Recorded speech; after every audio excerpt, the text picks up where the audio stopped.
अस्सलाम वालेकुम, a very good morning from new Pakistan. मैं हूँ हिना सलमान। व्यूअर्स, सबसे पहले प्रोग्राम का आगाज़ करेंगे फ़िज़ाई आलूदगी के हवाले से, क्योंकि पंजाब जो है सबसे ज़्यादा अफेक्ट हो रहा है। पंजाब का दिल कहलाने वाला लाहौर जो है इस वक्त एक बार फिर जो है जहरीली हवाओं की लपेट में है। फ़िज़ाई आलूदगी इस हद तक बढ़ चुकी है कि सांस लेना दुश्वार हो गया है। एयर क्वालिटी इंडेक्स के मुताबिक लाहौर दुनिया के आलूदा तरीन शहरों में आज जो है पहले नंबर पर है, जबकि दिल्ली जो है दूसरे नंबर पर मौजूद है। माहिरीन के मुताबिक मशरकी हवाओं के जरिए भारत के इलाके हरियाणा, लुधियाना और दिल्ली से आलूदा हवाएं लाहौर और पंजाब के दीगर शहरों में दाखिल हो रही हैं। स्मोक का यह अजाब सिर्फ फ़िज़ा को नहीं बल्कि शहरियों की सेहत, ज़हनी सुकून और रोज़मर्रा की ज़िंदगी को भी बुरी तरीके से मुतासर कर रहा है। अक्टूबर नवंबर में जो भी लाहौर में ख़िज़ा के हसीन मौसम और सैर व तफरीह के दिन हुआ करते थे, अब एक ऐसी कैफियत में बदल गए हैं जहाँ लोगों को बाहर निकलते वक्त मास्क पहनना पड़ रहे हैं और खिड़कियाँ बंद रखना पड़ रही हैं। हुकूमत पंजाब ने स्मोक के तदराक के लिए मुख्तलिफ इक़दाम शुरू किए हैं। एंटी स्मोक गन्स में सबसे नुमाया कदम है। इन मशीनों के ज़रिए हवा में मौजूदा जहरीले ज़रात को नम किया जाता है ताकि गर्दो गुबार जो है नीचे बैठ जाएं। लेकिन सवाल ही पैदा होता है कि क्या एंटी स्मोक गन्स जो हैं वाकई लाहौर की जहरीली फ़िज़ा के लिए मौसर हल है या सिर्फ ये वक्ती तदबीर है। माहिरीन का कहना है कि स्मोक का मुस्तकिल हल सिर्फ टेक्नोलॉजी नहीं है बल्कि पॉलिसी, कानून और शऊर में छुपा है। जब तक धुआं छोड़ती हुई गाड़ियाँ, कोयले से चलने वाले होटल्स और गैर कानूनी भट्टों पर मौसर पाबंदी नहीं लगती, तब तक ये मसला हल नहीं नज़र आता। नाज़रीन, आज हम इसी मसले पर बात करेंगे, गुफ्तगू करेंगे, एनालिसिस करेंगे और ये देखेंगे कि क्या लाहौर में स्मॉग में कमी आएगी कि ये वक्त बदलते वक्त के साथ साथ मज़ीद जो है ट्रिगर कर देगी। तो हमें इस इशू में ज्वाइन किया प्रोफेसर डॉक्टर जुल्फ़िकार अली ने, जो कि क्लाइमेट चेंज एक्सपर्ट हैं, जिनको मैं वेलकम करती हूँ। अस्सलाम वालेकुम। कैसे हैं सर आप? अल्लाह का शुक्र। सर, आपने बहुत रिसर्च की है और आपने डिटेल्ड एनालिसिस भी किया हुआ है। लाहौर के आपने बताया कि कुछ इलाके ऐसे हैं जहाँ बहुत ज़्यादा कंजेशन है और एयर क्वालिटी इंडेक्स 1000 पर पहुँच जाता है। तो वो इलाके कौन से हैं और क्या एंटी स्मोक गन्स लगाना ही एक तदाबीर है? Anti smoke gun I believe के एक अच्छी ऑप्शन है, लेकिन ये वेरी मच स्पेसिफाइड एरिया में कुछ एयर को क्लीन कर लेंगी। ये कोई सलूशन तो नहीं है। और अगर कंजेस्टेड एरियाज़ में ही लगाएं, ये ना हो कि वो ऑलरेडी ऐसी जगह पे लगाएं जहाँ पे आप शो कर सकें कि एयर क्वालिटी तो बेहतर हो गई है। आप लगाएं मुल्तान रोड में, लोअर माल पे लगाएं जहाँ पे ऑलरेडी 400 प्लस AQI रहता है और वहाँ पे ट्रैफिक कंजेशंस हैं, और प्लस जो इन्वामेंटल जो इफेक्टर्स हैं या स्मोक का जो वहाँ पे इंटेंसिटी है वो ज़्यादा होती है। तो ये ना हो कि वो गुलबर्ग में लगा दे या ऐसी जगह पे लगा दे जो ऑलरेडी ओपन एरिया है, जो वहाँ पे एक इन्फ्लुएंस है। तो मींस के फेक ऐसा कुछ नहीं चाहिए कि हम रियल टाइम जो है स्मोक इंटेंसिटी को शो करें, और अगर रिड्यूस होती है इन स्मोक गन से तो फिर दिखाएं हम कि कितना। अच्छा जुल्फ़िकार अली साहब, ये बताइएगा कि हमारे पास डेटा है जो ये बता सकता है कि किस इलाके में सबसे ज़्यादा कंजेशन है, वहाँ एंटी स्मोक गन्स लगाने की ज़रूरत है, और कौन सा इलाका है जहाँ बिल्कुल ज़रूरत नहीं है? हाँ, स्मोक गन के वाले से तो ऐसा कोई भी शायद वो नहीं है कि डेटा नहीं है। ये तो बहुत शार्ट एक प्लेस के ऊपर आप करोगे ना, लेकिन हमारे पास डेटा ऐसा ये तो हो कि हमने डिफरेंट स्पॉट्स के ऊपर जो हाईली कंजेस्टेड साइट्स हैं वहाँ पे हमने इक्विपमेंट लगाया हो, वहाँ पे स्क्रीन लगाई हो, वहाँ पे नोटिस हो, मॉनिटरिंग हो रही हो। जैसे अच्छे शहरों में लंदन में होता है, न्यूयॉर्क में होता है। आप किसी भी यूरोपियन कंट्री में चले जाएं तो वहाँ पे एक फिगर शो की जाती है कि यहाँ पे 200 प्लस या 400 प्लस AQI है, तो काइंडली आप इस एरिया में ना आएँ, और अगर आएँ तो वेरी शॉर्ट ड्यूरेशन के लिए आएँ। और ट्रैफिक कंजेशन का खास तौर पे ख्याल रखा जाता है, वहाँ पे ज़्यादा फोर्स अप्लाई की जाती है। सर, हम बहुत इंपॉर्टेंट इशू के ऊपर बात कर रहे हैं। बिल्कुल, हमें छोटी सी ब्रेक पे जाना है। ब्रेक के बाद हम आके यही इशू को डिस्कस करते हैं। छोटी सी ब्रेक ले रहे हैं, आप लोग हमारे साथ रहें।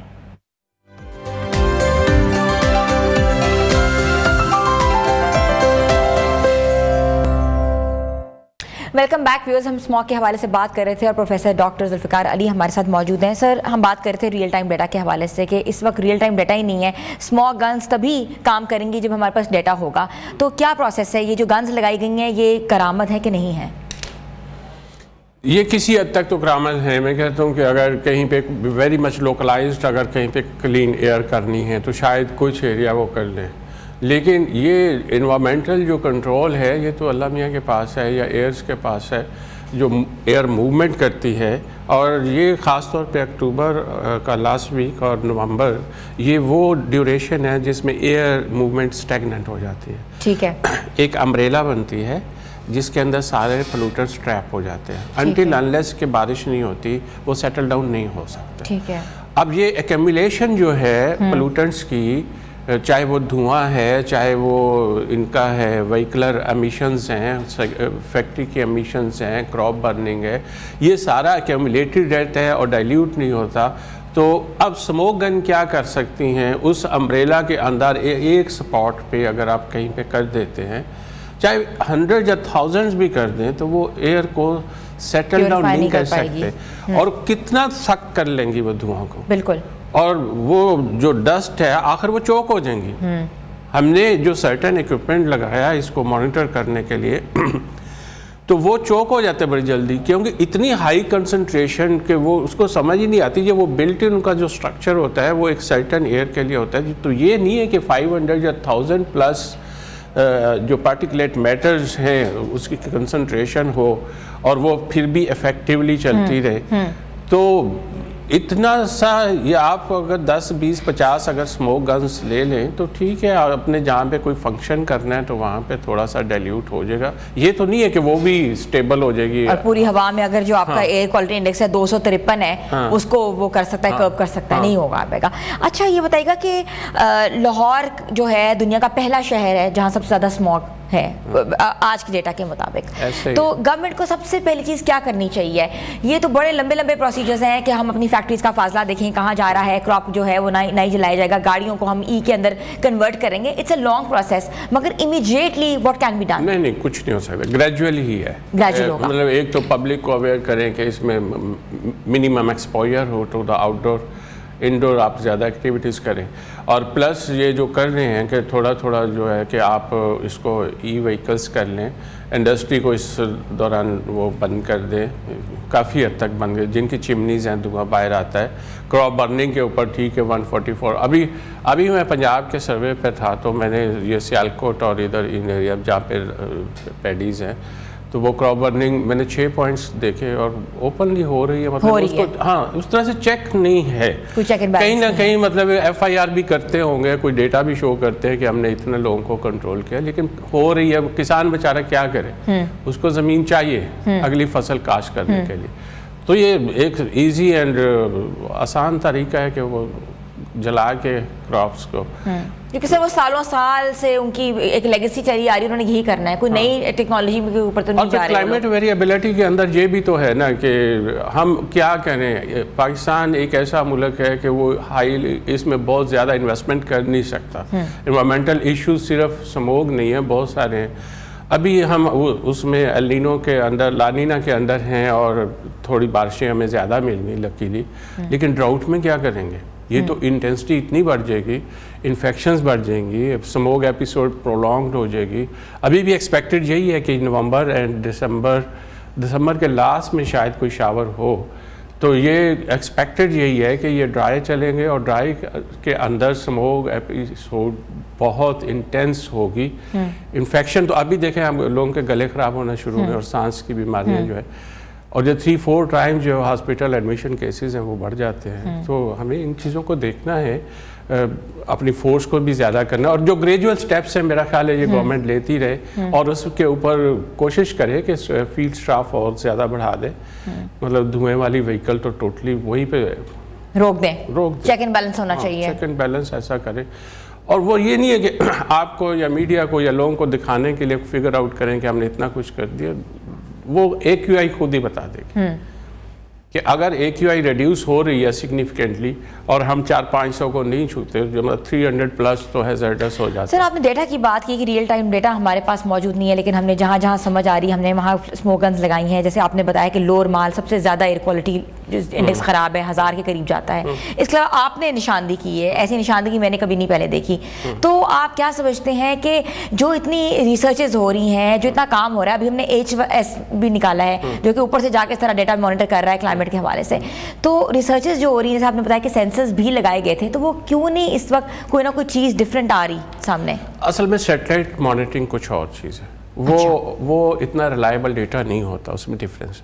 ग्राउंड ट्रूथिंग के लिए आप कुछ ना कुछ इक्विपमेंट आप लगाएं जो डिफरेंट, यानी कि जितने भी हमारे मेन वो जगह हैं जहाँ पे ट्रैफिक कंजेशन होती है या जहाँ पे आबादी ज़्यादा है, अब बदामी बाग है, अड्डा है, लारी अड्डा है, या इस तरह की जगह जितनी भी, ये तो नहीं है कि गुलबर्ग या ऐसे आप वो तो लगाएंगे, ये एयरपोर्ट पे लगाएंगे और ऐसी जगहों पे लगाएंगे, लेकिन जो मेगा सिटीज़ हैं उनके अंदर उस वहाँ पे वो स्पॉट्स हैं जहाँ पे कंजेशन साइट्स हैं, वहाँ पे एक रियल टाइम डेटा आप पब्लिक को भी शो करें।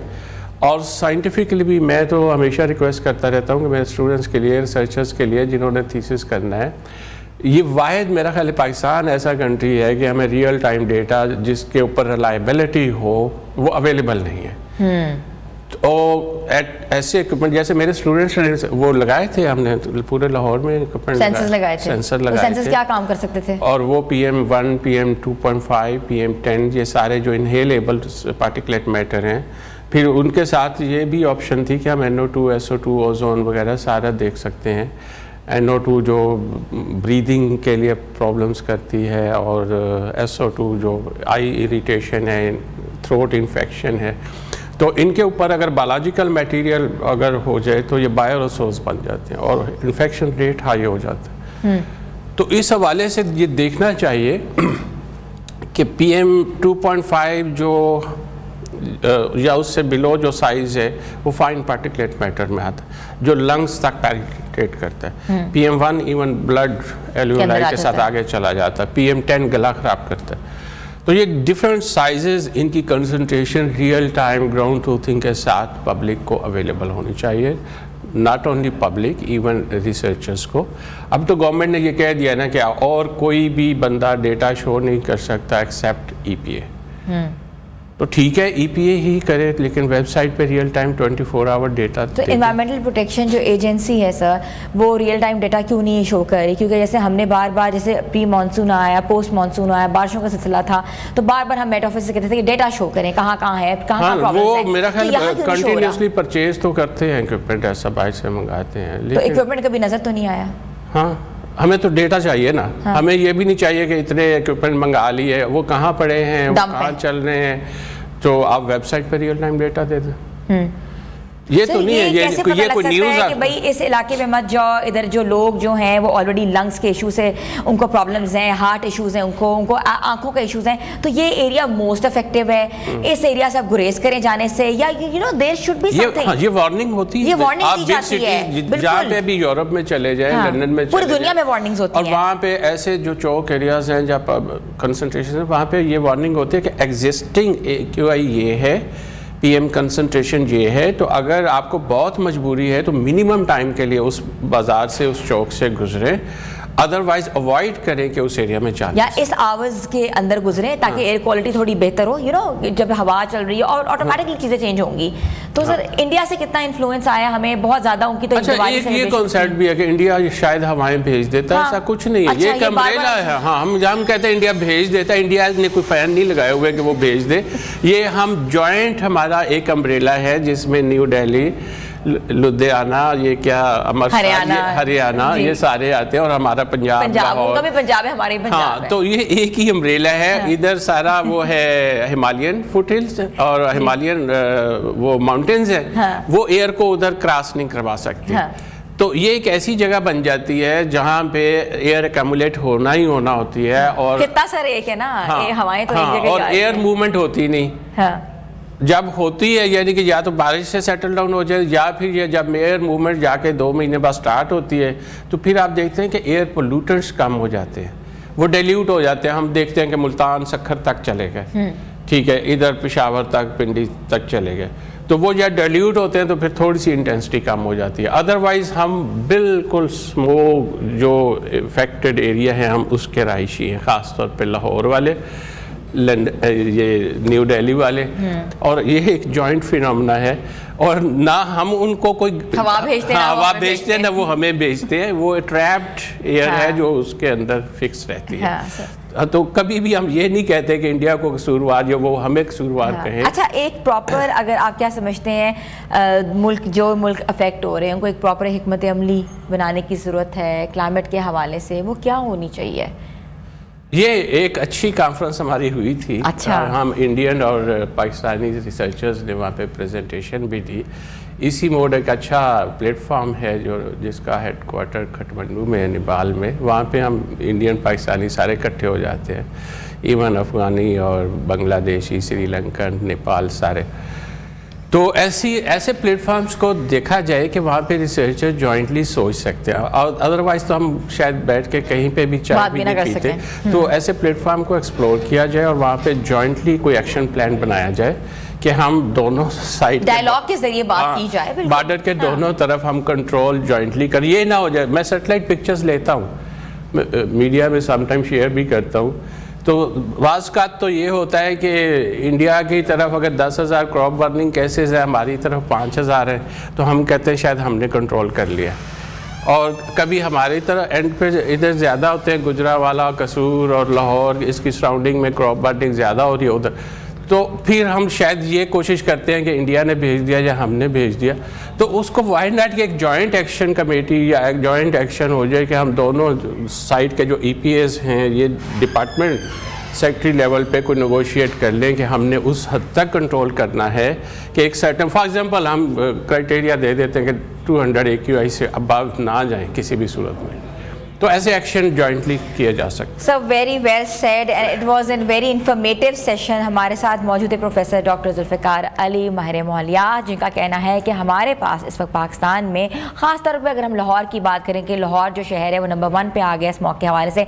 कोई रियल टाइम डाटा मौजूद ही नहीं है जो कि ये बता सके कि इस इलाके में सबसे ज़्यादा जो है वो एयर क्वालिटी इंडेक्स जो है वो ज़्यादा बढ़ा हुआ है या नीचे गिरा हुआ है। और स्मोक गन्स लगाई जा रही हैं, एंटी स्मोक गन्स लगाई जा रही हैं, मगर क्या वो एंटी स्मोक गन्स उस इलाकों में लगाई जा रही हैं जो सबसे ज़्यादा इफेक्टिव हैं? जैसे कि प्रोफेसर साहब ने बताया है कि फिरोजपुर रोड का एरिया है, बंद रोड है हमारी, और ऐसा एरियाज़ और ऐसे एरिया जिसमें सबसे ज़्यादा कंजेशन है, ट्रैफिक कंजेशन है, तो उनका एयर क्वालिटी इंडेक्स बहुत ज़्यादा जो है मुतासर हो रहा है। और आज का अगर एयर क्वालिटी इंडेक्स की बात की जाए 253 पे आ गया है। तो व्यूअर्स, ये आप लोगों के लिए एक मैसेज भी है, आप लोग घर में रहें, सेफ रहें, मास्क लगा के फिरें, आंखों को बार बार पानी से धोएं और अपने बुजुर्गों का ख्याल रखें, बच्चों का ख्याल रखें। छोटी सी ब्रेक पे जा रहे हैं, ब्रेक के बाद हम वापस आ रहे हैं, आप लोग हमारे साथ रहें।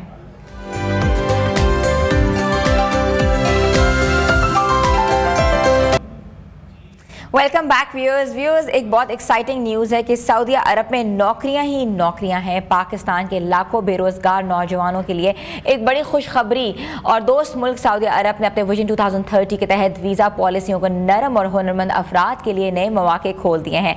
अब पाकिस्तानी शहरियों के लिए ना सिर्फ वीज़ा हासिल करना पहले से कहीं ज़्यादा आसान हो गया है, बल्कि 80 से ज़ायद शोबों में नौकरियों के दरवाजे भी खुल गए हैं। उनमें शामिल है electrician, plumber, welder, auto mechanic, और इसके साथ साथ अगर हम बात करें शेफ़, टेलर, ड्राइवर्स, बेकर्स की और डिफरेंट ऐसे स्किल्ड बेस्ड शोबों की जिनकी मांग जो सऊदी लेबर मार्केट में तेज़ी से बढ़ रही है। ये तमाम इक़दाम पाकिस्तान और सऊदी अरब के माबैन स्किल वोकेशनल प्रोग्राम के तहत जो है किए जा रहे हैं, जिसके ज़रिए पाकिस्तानी हुनरमंदों को आलमी मेयार के मुताबिक सर्टिफाइड किया जा रहा है। National vocational and technical training commission NAFTAC के मुताबिक अब तक 2,73,000 से ज़ायद पाकिस्तानी उम्मीदवार हुनर के इम्तहानात दे चुके हैं, जिनमें से 80% कामयाब हुए हैं। ये प्रोग्राम ना सिर्फ सऊदी अरब में रोज़गार के मौके पैदा कर रहा है, बल्कि पाकिस्तानी मईशत को भी मजबूत बनाने और बेरोज़गारी कम करने में भी अहम किरदार अदा कर रहा है। तो आज हम इस पर बात करेंगे, और बात करने के लिए हमारे साथ मौजूद है न्यूज़ के नुमाइंदे राना अजीम, जो हमें सऊदी अरब से ज्वाइन कर रहे हैं। जी अस्सलाम वालेकुम।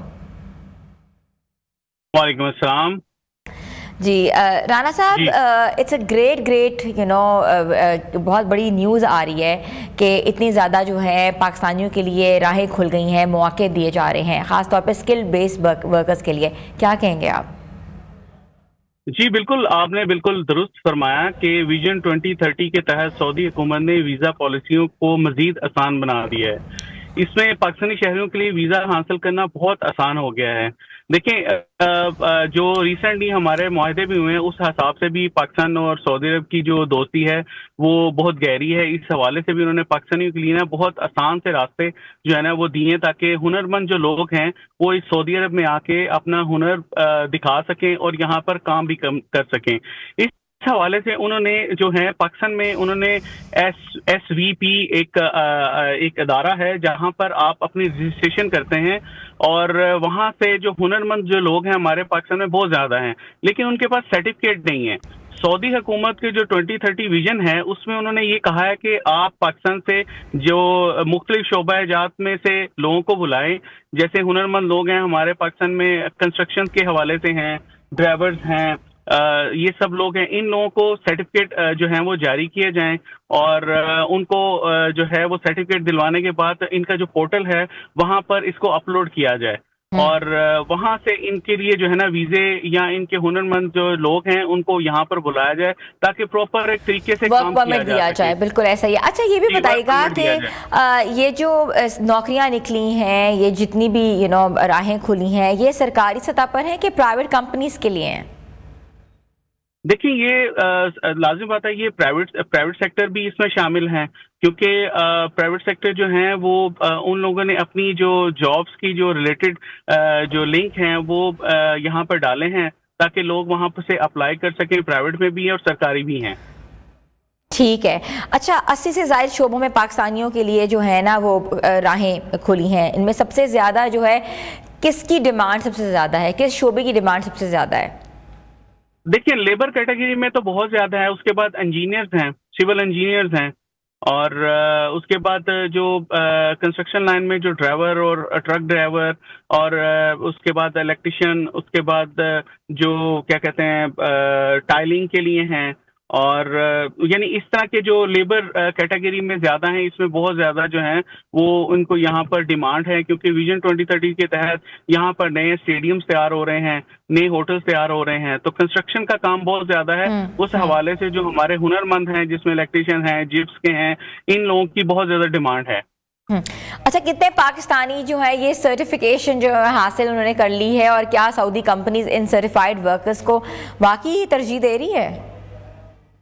जी बिल्कुल, बिल्कुल तरजीह दे रही हैं। इस वक्त तकरीबन 2,73,000 से ज्यादा उम्मीदवारों का जो असेसमेंट किया जा चुका है, जिनमें से तकरीबन 80% जो है ना वो पास हो चुके हैं। तो ये इंतहाई सादा और तेज जो है वो है तरीका है, जिसमें आपको तकरीबन $50 की ऑनलाइन अदायगी करना पड़ती है, और NAVTTC सेशन में उम्मीदवार को मुंतखब सेंटर में टेस्ट देना पड़ता है, और असेसमेंट अपलोड होते ही 24 घंटों में सर्टिफिकेट जारी हो जाता है। ठीक है। अच्छा, नैफटैक के ऊपर से बात बताएं ज़रा कि पाकिस्तानी हुकूमत की जानिब से इस प्रोग्राम में सहूलत देने के लिए क्या इकदाम किए जा रहे हैं? क्या जितने भी लोग हैं उनको नैफटैक की रहनुमाई करना ज़रूरी है? जी बिल्कुल, बहुत ज़रूरी है। देखिए, नैफटैक जो है वो हमारा एक इदारा है जो हमारे हुनरमंद को जो है वो इस काबिल बनाता है कि ताकि वो पाकिस्तान से बाहर सऊदी अरब में कहीं पे भी जो है ना जॉब के मौके जो हैं इससे हासिल कर सकें। ठीक है। अच्छा, मुझे ये भी बताइएगा कि विजन 2030 के तहत लेबर मार्केट में हुनरमंद अफराद के लिए कहाँ कहाँ जो है मौके बढ़ेंगे, और हमेशा से देखा जाता है कि जो स्किल बेस्ड वर्कर जाते हैं उनके लिए बहुत मुश्किल होता है अपनी फैमिलीज़ के लिए बुलाना, क्योंकि उतने हिसाब से पैसे नहीं दिए जाते कि वो पूरी फैमिली यहाँ बैठ के लेकर जा सकें या सपोर्ट कर सकें। तो क्या यही सिलसिला रहेगा कि फैमिली के बगैर जितने भी स्किल बेस्ड वर्कर हैं वो जाया करेंगे और साल के बाद छुट्टी वापस आया करेंगे? देखिए, ये मार्केट के हिसाब से है। देखिए, हर कैटेगरी जो है वो बहुत ज़रूरी है। जैसे अगर इंजीनियर्स हैं उनके लिए ऐसी कोई रिस्ट्रिक्शन नहीं है। इंजीनियर्स जो हैं उनकी सैलरीज भी अच्छी होती हैं और वो अपनी फैमिलीज को भी बुलाते हैं। जो अगर आप लेबर कैटेगरी की बात करें तो उसमें आपके चांसेस जो हैं, देखिए एजुकेशन बहुत मैटर करती है हर एक काम में।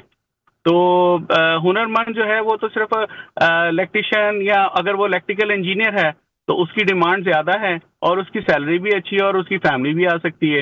तो ये मुश्किल तो सिर्फ उन लोगों के लिए है जो लेबर कैटेगरी के लोग हैं, उनके लिए कि साल बाद वो पाकिस्तान जाएं। हाँ, अलबत्ता अब यहाँ पे ये है कि जो लोग लेबर कैटेगरी के लोग हैं वो भी अपनी फैमिली को यहाँ पर विजिट पे बहुत आसानी बुला सकते हैं। अच्छा। जैसे इनका उम्रा वीजा पैकेज जो है वो 3 माह के लिए है। तो जो लेबर कैटेगरी के लोग भी हैं वो भी अपनी फैमिलीज को जो है वो उम्रे पे बुलाते हैं। तो वो उम्रे का जो वीजा है वो भी 3 माह का होता है। तो वो आजकल लोग इस चीज से बहुत बेनिफिट उठा रहे हैं कि वो अपने फैमिलीज को जो है वो उम्रे पे बुलाते हैं और 3 माह यहाँ पर स्टे करवाते हैं अपने पास। तो ये आप ये नहीं कह सकते कि अब सिर्फ इंजीनियर्स या डॉक्टर ही अपनी फैमिलीज को बुला सकते हैं। लेबर्स जो कैटेगरी के लोग हैं वो भी अपनी फैमिलीज को यहाँ पे बुला के और 3 माह रख सकते हैं। ठीक है। अच्छा, ये भी बताइएगा कि बॉन्डेड लेबर का बहुत ज़्यादा कॉन्सेप्ट है पूरी दुनिया में कि आप जाते हैं तो आपको एक बॉन्ड साइन करा जाता है कि 3 साल से पहले, 4 साल से पहले आप लोग वापस नहीं जा सकते, या आप लोगों की जो सैलरी होगी वो इतनी होगी, उसके बाद जो है वो आपको ज़्यादा पैसे मिलेंगे। कोई ऐसी चीज़ें भी हैं? क्योंकि ऑब्वियसली हम इतना इन्फॉर्म कर रहे हैं उन व्यूअर्स को जो कि अप्लाई करना चाहते हैं, जिनको सब चीज़ों के बारे में पता हो, जिनको इनको हर चीज़ के बारे में पता हो बिफोर अप्लाइंग। देखिए, जो कॉन्ट्रैक्ट होता है वो हर कंपनी का, किसी का साल का होता है, किसी का 2 साल का, किसी का 3 साल। ये डिपेंड करता है कंपनीज कॉन्ट्रैक्ट के ऊपर। अगर तो साल का कॉन्ट्रैक्ट है तो वो साल के बाद अपने वेकेशन जाएगा और साल के बाद उसके जो उसके कॉन्ट्रैक्ट रिन्यू होगा तो उसमें उसके पैकेज के में जो है वो इजाफा होगा। ये डिपेंड करता है, वेरी करता है कि कंपनी टू कंपनी और कॉन्ट्रैक्ट टू कॉन्ट्रैक्ट। कई लोगों का 2 साल का कॉन्ट्रैक्ट होता है, कईयों का साल का कॉन्ट्रैक्ट होता है। मोस्टली जो है वो 2 साल का कॉन्ट्रैक्ट होता है। इंजीनियर्स का जो होता है वो 1 साल का कॉन्ट्रैक्ट होता है विद फैमिली। ठीक है। टीचर्स के ऊपर थोड़ा सा बताएं। बहुत सी यूनिवर्सिटीज़ में जो है वो टीचर्स जो हैं वो अप्लाई कर रहे हैं, डिमांड बहुत ज़्यादा है और इसके साथ साथ स्कॉलरशिप्स भी बहुत ज़्यादा दी जा रही हैं, क्योंकि पहले चीज़ें नहीं देखने में आई थी जो कि अब देखने में आ रही हैं। देखिए, ये हर साल जो है कोटा निकलता है सऊदीया से स्कॉलरशिप का। ये आज से नहीं है, पिछले कई सालों से ये सिलसिला जारी है। और इसमें ये होता है कि मुख्तलिफ जो यूनिवर्सिटीज होती हैं उनके लिंक वहाँ पर दिए जाते हैं और उस यूनिवर्सिटी का नाम बताया जाता है। आपने अपनी जो रिक्वायरमेंट है उनके हिसाब से पूरी करनी है और उस लिंक पे अपने सारे डॉक्यूमेंट्स अपलोड करते हैं। तो वो उस चीज़ को वेरीफाई करते हैं। वेरीफाई करने के बाद वो आपसे कांटेक्ट करते हैं। मोस्टली क्या होता है कि वो लोग यहाँ पर ज्यादातर जो हैं वो कामयाब रहते हैं जिन लोगों ने थोड़ी सी अरबी में कोर्सेज किए होते हैं। जैसे हमारे पाकिस्तान में कई ऐसे इंस्टीट्यूट हैं जो अरबी लैंग्वेज में आपको 2 से 4 माह में बेसिक चीज सिखाते हैं, क्योंकि आप किसी भी मुल्क में जाते हैं वहां पे उसकी थोड़ी सी बेसिक नॉलेज होनी चाहिए लैंग्वेज की। तो बेसिकली लैंग्वेज बैरियर हर जगह आता है, तो उसके लिए वो कुछ कोर्सेज करते हैं, उसके बाद वो अप्लाई करते हैं तो वो एलिजिबल हो जाते हैं। अच्छा राना अजीम साहब, अरबी सीखना कितना ज़रूरी है और ये जो कोर्स है लैंग्वेज का, ये पाकिस्तान में बैठे हुए सीख सकते हैं कि वहीं आपको लेवल्स जो हैं वो पास करने पड़ते हैं? देखिए, मैं आपको एक बात बताता हूँ कि हमारे पाकिस्तान में अदारा है ऐसा। भी रिसेंटली किंग सलमान में लैंग्वेज का एक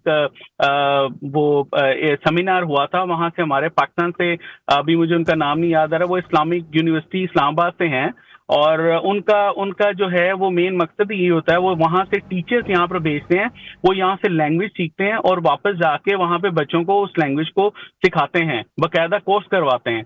और फिर अगर बच्चा वहां से कामयाब होता है और वो बेसिक सीख जाता है तो उसे यहाँ पर स्टडी के लिए भेजते हैं वो यहाँ पर। तो किसी भी मुल्क में जाने की अगर आपको थोड़ी सी बेसिक नॉलेज आती है उनकी ज़बान के हवाले से, तो वो भी लोग बात करने में आसानी होती है, आपकी कम्युनिकेशन में आसानी होती है, जॉब में आसानी आती है, काम में आसानी आती है। तो पाकिस्तान में भी बैठ के भी आप ये लोग सीख सकते हैं। अरबी लैंग्वेज का वहाँ पर कॉलेज है, वहाँ पर आप लैंग्वेज सीख सकते हैं और इतनी कोई मुश्किल नहीं है। हमारे कई अल्फाज ऐसे हैं जो हमारी उर्दू ज़बान से मिलते हैं। बिल्कुल ऐसा ही है। Thank you so much. हमारे साथ मौजूद थे राना अजीम, नुमाइंदा न्यूज़ सऊदी अरेबिया, जो कि कह रहे थे कि पाकिस्तानियाँ जो हैं वो बिल्कुल अब परेशान ना हो, क्योंकि स्किल्ड बेस्ड वर्कर की बहुत ज़्यादा ज़रूरत है। 2030 का विजन ये है कि वहाँ जाएं और उनको बहुत ज़्यादा रोज़गार भी मिलेगा, उसके साथ साथ उनको अच्छे मौके भी मिलेंगे और ऐसे शोबे जिन शोबों में पाकिस्तान में जो है अच्छी जॉब्स नहीं मिलती, तो सऊदी अरब जो है वो एक बेहतरीन मौका है जहाँ आप जाके अपनी किस्मत आजमा सकते हैं और ये एक बहुत बड़ी कामयाबी भी है। तो व्यूअर्स, बात करते हैं हम एक छोटे से वाक़े की कि पाकिस्तान के सबसे बड़े शहर कराची में एक ऐसा वाक़या पेश आया है जिसने ना सिर्फ शहरियों को तशवीश में मुब्तला कर दिया है, बल्कि मुल्की सिक्योरिटी इदारों और कानून नाफिज करने वाले हुकाम के लिए भी कई सवालात खड़े कर दिए। ये वाक़या किसी आम चोर या लूट मार का नहीं है, बल्कि डिजिटल करेंसी यानी जदीद दौर के मालियाती निज़ाम से जुड़ा एक नया और पेचीदा मुकदमा है। तफसीलात के मुताबिक अगर हम बात करें, कराची एयरपोर्ट पर एक शहरी से करोड़ों रुपए मालियत की डिजिटल करेंसी लूटने की मुबैना वारदात पेश आई है। शहरी के मुताबिक वो 30 सितंबर को पेशावर जाने के लिए एयरपोर्ट पर मौजूद था, जब 2 सादा लिबास के अफराद जो हैं खुद को कहते हैं ना कि एयरपोर्ट के एहलकार जाहिर करते हुए आए हैं और उसे रोक लिया है और उसको एक कमरे में ले गए हैं, जहां उससे मोबाइल डिवाइस छीन ली गई है। इसी दौरान उसके डिजिटल करेंसी अकाउंट तकरीबन $8.5 लाख की ट्रांजैक्शन कर ली गई है। ये एक ऐसा वाक़या है जो कि पाकिस्तान में साइबर क्राइम और फिजिकल सिक्योरिटी के मिलाप से जुड़ा एक नया खतरनाक रुझान जाहिर करता है कि शहरी की जानिब से पुलिस में मुकदमा दर्ज ना करने पर इसने अदालत से रुजू किया है, जिस पर डिस्ट्रिक्ट एडिशन कोर्ट और मलीर ने नोटिस लेते हुए एसएसपी मलीर को इंक्वायरी का हुक्म दिया है। बहुत ही अजीब सा वाक़या है, ऐसा वाक़या है जिसमें एयरपोर्ट पे 2 ऐसे अफराद कैसे दाखिल हो गए, कैसे सिक्योरिटी ब्रीच हुई। वो अफराद जो है वो FIA से के मुलाजिम थे या वो किसी और इदारे के मुलाजिम थे, साइबर क्राइम के मुलाजिम थे। ऐसे 2 लोग कौन थे, ये तो मुअम्मा है बहुत बड़ा। और इसके साथ साथ उनको कैसे पता है कि जी उसके मोबाइल के अंदर इतना पैसा है, उसके अकाउंट के अंदर मौजूद है, वो भी डिजिटल तरीके से उन्होंने जो है वो ट्रांसफ़र किया। ये तो इसमें लगता है कि बहुत से लूप होल्स हैं जो कि अभी सामने आएंगे। अदालत ने हदायत की है कि DSP रैंक के ऑफिसर से मामले की मुकम्मल शफाफ तफ्तीश कराई जाएगी। और दिलचस्प बात यह है कि पुलिस ने अदालत में इब्तदाई रिपोर्ट के साथ एक USB जो है वो भी जमा कराई है, जिसमें मुबैना शवाहिद जो है मौजूद हैं। ताहम इस केस ने कई बुनियादी सवालात को जन्म दे दिया है कि क्या एयरपोर्ट की हदूद के अंदर कोई आम शहरी इस कदर आसानी से किसी नामालूम अफराद के हाथों लूट सकता है? क्या ये वारदात किसी मुनज़्ज़म नेटवर्क या अंदरूनी मिली भगत का नतीजा है? और सबसे बढ़कर क्या पाकिस्तान के साइबर कवानीन इस नौइयत के जदीद मालियाती जुराइम से निमटने के लिए तैयार हैं? तो व्यूअर्स, ये मामला सिर्फ एक शहरी के नुकसान का नहीं है, बल्कि डिजिटल जो इकॉनमी के मुस्तकबिल और शहरियों के डेटा सिक्योरिटी से जुड़ा भी एक बहुत बड़ा इम्तिहान है। अदालत की जानिब से इंक्वायरी के अहकाम तो जारी कर दिए गए हैं, मगर अब देखना यह है कि क्या ये केस जो है महज एक रिपोर्ट की हद तक महदूद होगा या बाकायदा इस पर कोई लेजिस्लेशन भी होगी और कोई गिरफ्तारियां भी अमल में आएंगी। डिजिटल फ्रॉड के खिलाफ एक प्रेसिडेंट बन जाएगा। तो व्यूअर्स, बहुत इंपॉर्टेंट वाक़या है। अक्सर हमने देखा है कि हमें OTPs आ रहे होते हैं, अक्सर हमने देखा है हमें गलत किस्म के मैसेजेस आ रहे होते हैं और ये भी बताया जाता है कि आपका फेसबुक या आपका पासवर्ड जो है वो किसी और ने ब्रीच करने की ज़रूरत की है। तो प्लीज़ आप लोग इस पर विजिट ले लें। छोटी सी ब्रेक ले रहे हैं, ब्रेक के बाद हम वापस आ रहे हैं। आप लोग हमारे साथ रहें।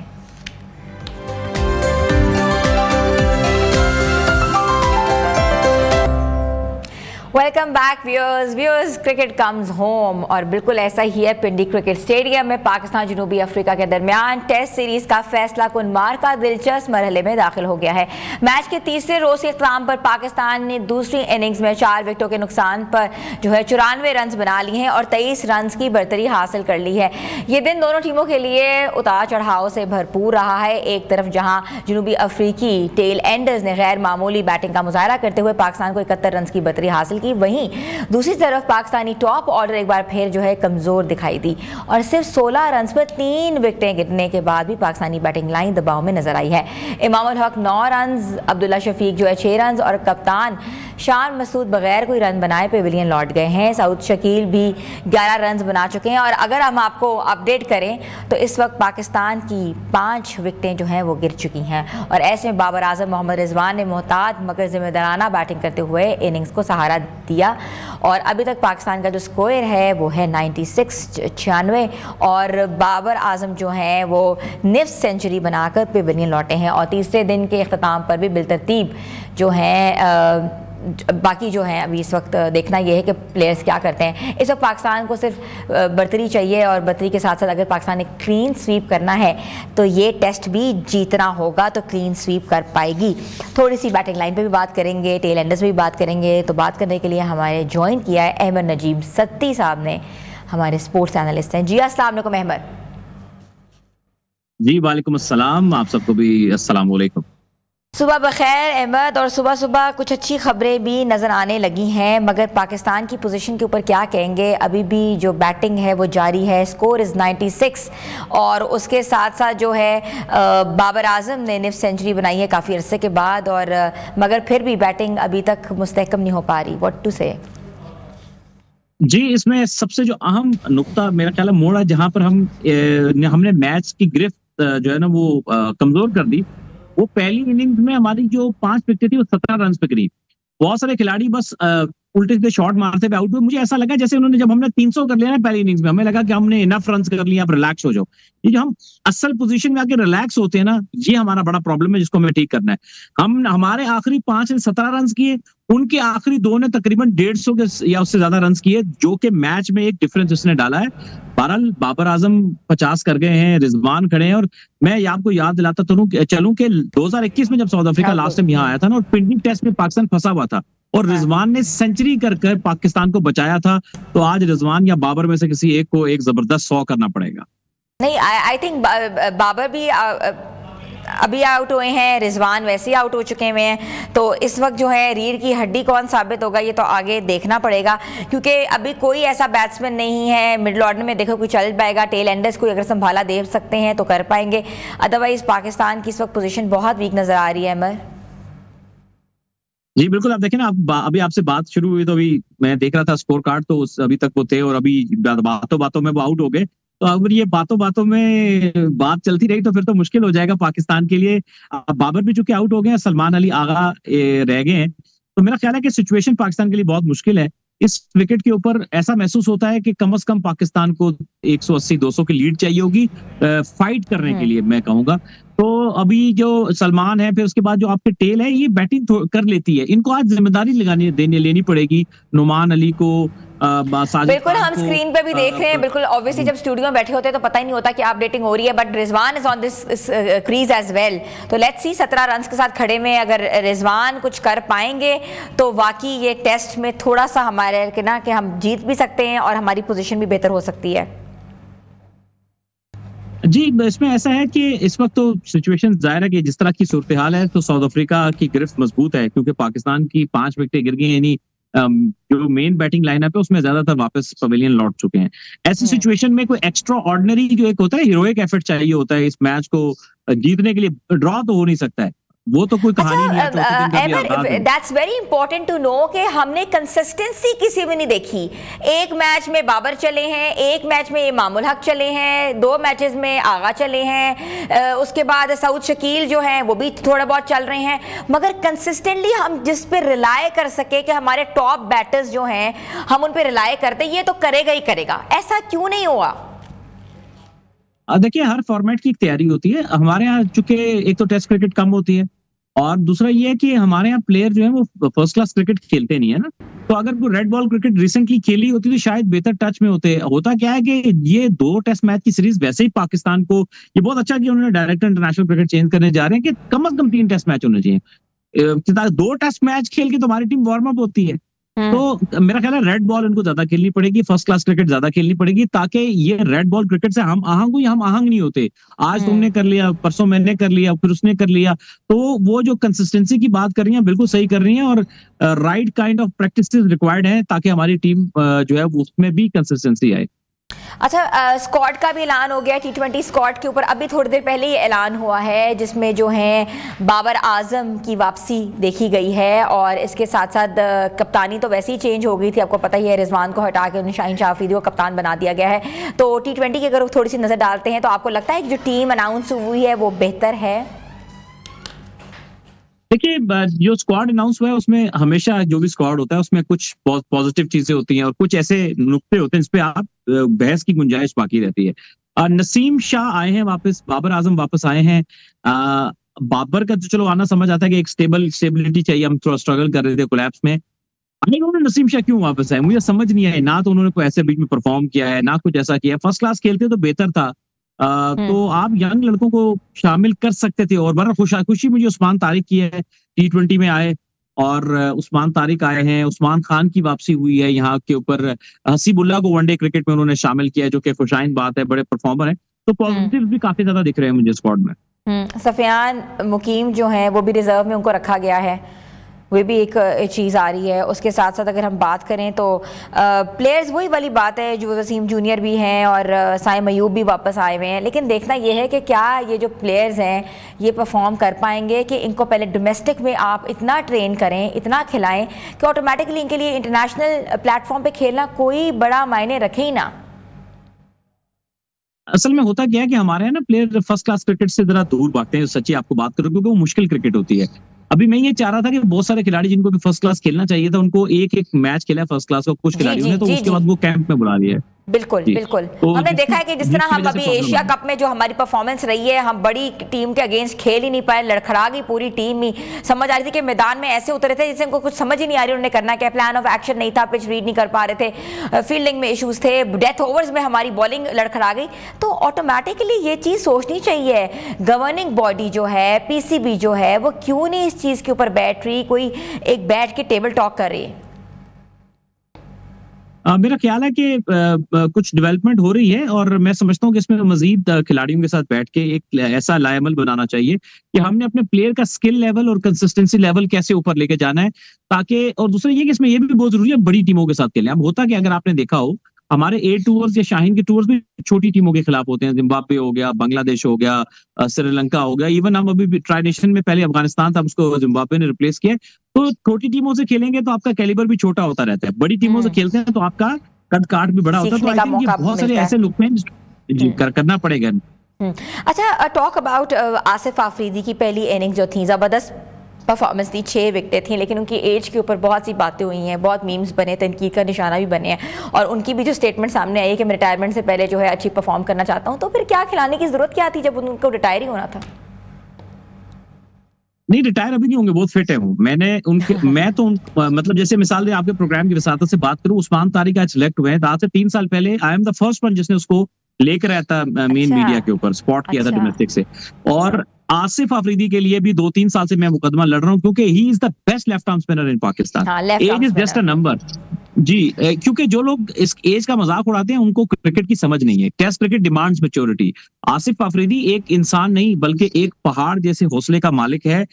2-3 साल से स्ट्रगल कर रहा था, 23 साल की उम्र में आया, फिर उसकी टीम बैन हो गई, फाटा 6 साल रही नहीं, वो 6 साल उसके जाए हुए, फिर वापस आया, फिर मेहनत की, फिर परफॉर्म किया, फिर उसको पीएसएल मिलती है, फिर उसके ऊपर 1-1.5 साल का बैन लगता है, फिर वो वापस आता है। हाँ, उसकी बेटी एक शदीद बीमारी का शिकार है, छोटी बच्ची, उस सारे प्रेशर में, फाइनेंशियल प्रेशर्स में करते करते उसकी आंखों, आपको एक और बात बताऊं, उसको आंखों का एक आई थ्रेटनिंग इंजरी हुई, जो अभी इसको बहुत सीवियर उसका ऑपरेशन हुआ अभी कुछ साल पहले।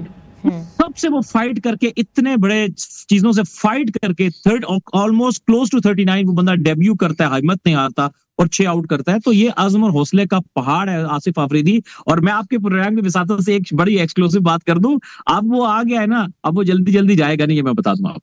अच्छा, he would be a part of the team, that's very good. अगर वो अच्छा परफॉर्म कर रहे हैं तो बिल्कुल ऐसा ही है, पाकिस्तान के लिए खेल रहे हैं, पाकिस्तान के लिए परफॉर्म कर रहे हैं, और पाकिस्तान के लिए बहुत खुशाइन बात होगी। बाकी आप सही कह रहे हैं, age is just a number. Tendulkar को देख लें, उसकी फिटनेस से ज़्यादा तो किसी की फिटनेस नहीं थी, जिसकी रिटायरमेंट जी 40s में हुई थी जाके। Definitely will come back. जी, पिंडी स्टेडियम के ऊपर बात करते हैं, विकेट के ऊपर बात करते हैं। लाहौर की विकेट और पिंडी की विकेट में बहुत फर्क है। लाहौर की विकेट से तो हम जीत गए टेस्ट, पिंडी की विकेट जो है थोड़ी बाउंसी लग रही है। स्पिनर्स को क्या एज दे पाएगी या पेसर्स में डोमिनेट करेंगे, जो कि हम देख रहे हैं। अच्छा, पिंडी का जो विकेट है ना, ये चूंकि नेचुरल कैरेक्टर नहीं है, नेचुरल तो पिंडी का विकेट और तरह का होता है, इन्होंने थोड़ा उसको स्लो डाउन किया। लाहौर का विकेट ऐसे था कि पहले दिन टी के बाद ही बहुत ज्यादा टर्न करना शुरू हो गया था, क्विक टर्न हो रहा था, जिसमें तेजी से शार्प बॉल टर्न होता है। लेकिन पिंडी का पिच स्लो है, तो यहाँ पे भी स्लो टर्न है, कोई बॉल टर्न हो रहा है। इसमें उस तरह की स्पिनर के लिए हेल्प नहीं है कि बहुत बड़ा टर्न हो रहा है और बड़ी किक के साथ टर्न हो रहा है। यहाँ स्लो टर्न है जो मैनेज हो जाता है, तो यहाँ बहुत एक्स्ट्रा ऑर्डिनरी एफर्ट करने पड़ेगा। और आज हम मुश्किल में है ना, आसिफ के साथ दूसरे स्पिनर्स और बॉलर ने कंट्रीब्यूट नहीं किया। साजिद बहुत ऑफ कलर लगे, अगर शायद वो भी कंट्रीब्यूट कर पाते तो हम एक बेहतर पोजीशन में होते। ठीक है। अच्छा, आप देखें, शान मसूद के ऊपर थोड़ी सी हम बात करते हैं कि कप्तान भी हैं, लेकिन बैटिंग जो है मुसलसल लड़खड़ा रही है, कोई इतनी कहते हैं ना कि मुस्तहकम नज़र नहीं आ रही। तो क्या इसका असर जो है वो कप्तानी पे पड़ेगा, या फिर उनकी भी रिप्लेसमेंट कुछ ही दिनों में अनाउंस हो जाएगी? नहीं, शान का मुझे नहीं लगता रिप्लेसमेंट आएगी फिलहाल। अभी तक का जो सिनेरियो है, एक होता है ना कि आपके ऊपर खबरें चल रही होती है कि आपके शान का ये कि दोनों टेस्ट में पहली इनिंग्स में उन्होंने रन्स किए, दूसरी में रन्स नहीं कर पा रहे। हालांकि क्योंकि पहली इनिंग्स में ना हमारी बैटिंग आई है, पहला दिन पिच बिल्कुल फ्लैट होता है, तो स्टार्ट में रन्स करना आसान होते हैं। असल इम्तिहान बैट्समैन का होता है दूसरी इनिंग्स में, जब थोड़ा सा पिच खराब हो चुका होता है, वहां मुश्किल कंडीशंस में। देखिए, हीरो वही है जो कि मुश्किल से टीम को निकाल के ले जाए। तो मैं कहूंगा रिजवान और सलमान अली आगा को आज आप मुश्किल से निकाल के ले जाए ना, तो बाकी वो हीरो बनेंगे टीम के, हाँ बाकी वो मुल्क को कुछ देंगे, अपनी कंट्रीब्यूशन करेंगे। अच्छा, जनूबी अफ्रीका के अगर हम बात करें, टेल एंडर्स के ऊपर बात करें, तो बड़ी ज़बरदस्त किस्म की परफॉर्मेंस आपने देखी है और आई थिंक 71 रन उन्होंने स्कोर किए। पाकिस्तानी बॉलर्स ने अपनी हिकमत अमली में, क्या लगता है आपको कि थोड़ी नरमी दिखाई है या उस तरह की बॉलिंग नहीं हो पाई? देखिए, स्टार्ट में अगर आप देखें तो जब ये कुछ इनके कैचेस ड्रॉप हुआ, आसिफ अफरीदी का कुछ कैच ड्रॉप हुआ, आपका सलीम मिडॉफ था, वहां पर गालिबन इमामुल हक थे शायद, उनसे कैच ड्रॉप हुआ तो हमने, और रिजवान ने स्टंप मिस किया, हमने 3-4 चांसेस दिए और उसके बाद फिर जाहिर है कि हमारी बॉलिंग में वो उस तरह से हम उनको आउट नहीं कर सके, चांस नहीं क्रिएट कर सके, और फिर जो उन्होंने हमारी धुलाई की वो सबने ही देखी। वो गेम चेंजिंग पार्टनरशिप थी, वो जो 100-150 रन बने वहां से। ठीक है, तो क्या समझते हैं, प्रेडिक्शन क्या है आपके आज के टेस्ट के ऊपर? क्या करना चाहिए, क्या गेम प्लान होना चाहिए? अभी क्रीज पे तो मौजूद हैं दो हमारी जो मेन विकेट्स हैं, मिडिल ऑर्डर भी खेल रहा है, तो क्या करना चाहिए? मेरा ख्याल है कि पहले तो जाहिर है कि ये नई पार्टनरशिप है, थोड़ा टाइम लेंगे विकेट पे सेटल डाउन होने के लिए, स्पेशली सलमान अली आगा, ताकि एक पार्टनरशिप डेवलप हो। और मेरा ख्याल ये है कि जो ही ये कोई 30-40 मिनट अगर अल्लाह करे बगैर विकेट गिरे ले लें, उसके बाद ये अटैक करें, अटैक इन सेंस कि पॉजिटिव खेलें, आंखें बंद करके नहीं। पॉजिटिव खेलने से इस विकेट पे क्या होगा कि आप बॉलर की लाइन को सेट नहीं होने देंगे, यानी आपने बिल्कुल शेल में जाके नहीं खेलना। रिजवान भी नेचुरली बिजी प्लेयर है, वो रन्स के लिए जाते हैं, और सलमान अली आगा भी जब एक बार वक्त ले लें तो वो भी स्पिनर्स को अच्छा खेलते हैं। तो मैं समझता हूँ कि दोनों बैट्समैन बड़ी जिम्मेदारी आयद है, समहाउ यहाँ से पाकिस्तान को किसी भी सूरत 200 का टारगेट सेट करना है। और इनके साथ जो हमारे टेल एंडर्स हैं, थोड़ी बहुत सब बैटिंग कर लेते हैं, साजिद भी, आसिफ अफरीदी भी, शाहीन अफरीदी भी, नुमान अली भी।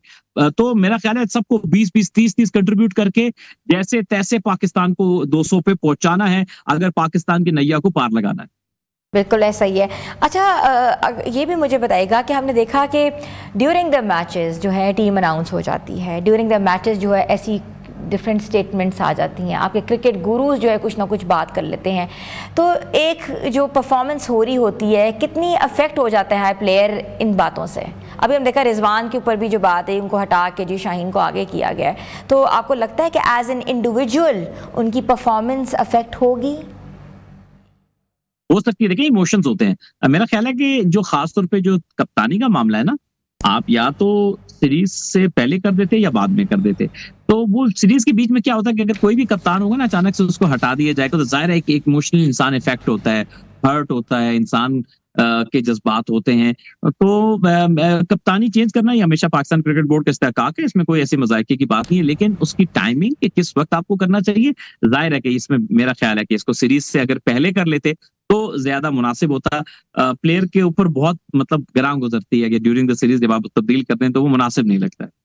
डायरेक्टर इंटरनेशनल ऑपरेशन उस्मान वाला को भी चेंज कर दिया है, हटा दिया गया है, और कहा जा रहा है कि we are accepting the nominations whatsoever, what is the procedure? तो आपको क्या लगता है, कोई नाम अभी सामने आया है कि इंटरनेशनल डायरेक्टर ऑपरेशंस कौन होंगे जो कि पाकिस्तान को बेहतर तरीके से रिप्रेजेंट कर सकते हैं, जैसे हमने देखा कि जो एशिया कप में हुआ उस तरह के कोई वाकयात ना हो पाए? तो देखिए, इसमें ठीक हटे हैं, क्योंकि डायरेक्टर इंटरनेशनल क्रिकेट क्या कर रहे थे, ना तो आपके कोई अच्छे ए टूर थे, ना को आपको आप टेस्ट सीरीज 2-2 खेल रहे हैं, तो उनकी परफॉर्मेंस बिलो एवरेज थी, और वो मतलब किसी भी लिहाज से जो है वो काबिल कबूल नहीं थी उनकी कारकर्दगी। तो बिल्कुल सही उनको मेरा ख्याल है कि साइड पर किया गया विद ड्यू रिस्पेक्ट। और कुछ नाम चल रहे हैं, मिसबाह-उल-हक साहब का नाम चल रहा है, मोइन खान साहब को, और कुछ लोगों के नाम चल रहे हैं कि शायद उनमें से किसी एक को ओहदा दिया जा सकता है। मेरा अपना जाती ख्याल ये है कि इसमें सही सुलझा हुआ, पढ़ा लिखा और एक बड़े जहन वाला इंसान चाहिए। तो मेरी जाती राय में अगर बाजिद खान हो तो उनसे अच्छा नाम शायद कोई और नहीं हो सकता। बाजिद खान साहब बिल्कुल अच्छा नाम है, लेकिन आपको लगता है कि डायरेक्टर क्रिकेट ऑपरेशंस जो हैं, इंटरनेशनल ऑपरेशंस भी कोई क्रिकेटर होना चाहिए, कि अच्छा एडमिनिस्ट्रेटर होना चाहिए? इट्स नॉट नेसेसरी कि यहाँ पर एक क्रिकेटर हो। अगर कोई अच्छा स्पोर्ट्स का एडमिनिस्ट्रेटर है जिसका एक विजन है, वो भी चलता है, दोनों चल सकते हैं। लेकिन मैं क्रिकेटर का वो नाम लिया जो कि सुलझे हुए, विदाउट एनी बायस्ड, और एक बहुत अच्छी रेपुटेशन, जिनको इंटरनेशनल क्रिकेट की समझ है। We need to update the score. Rizwan की विकेट गिर गई है 18 रन्स पे and the total score is 105/6। तो इस वक्त सलमान अली आगा जो है वो अकेले क्रीज पे मौजूद हैं।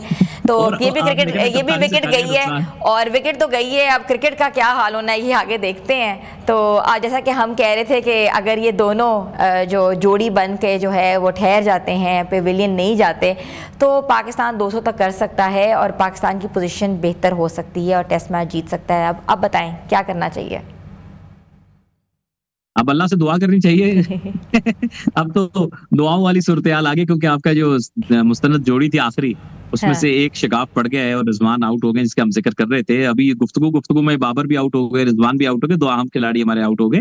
अब तो बहुत मुश्किल है, मतलब इट्स नाउ वेरी डिफिकल्ट कि आपकी बैटिंग नहीं रही है और आपके पास कुछ लीड है ही नहीं, तो अब तो कुछ भी नहीं। अब तो मुझे बहुत मुश्किल, मिरेकल है, अब तो काफी टफ है। अब क्या इस पे बात करें, टेल कितना को ऐड कर ले? टेल एंडर्स बिल्कुल नहीं ऐड कर पाएंगे, बिकॉज टेल एंडर्स की ड्यूटीज़ भी नहीं है। टेल एंडर्स थोड़ी सी कंट्रीब्यूशन करना है, क्योंकि उनका काम ही मेन डिफरेंट है।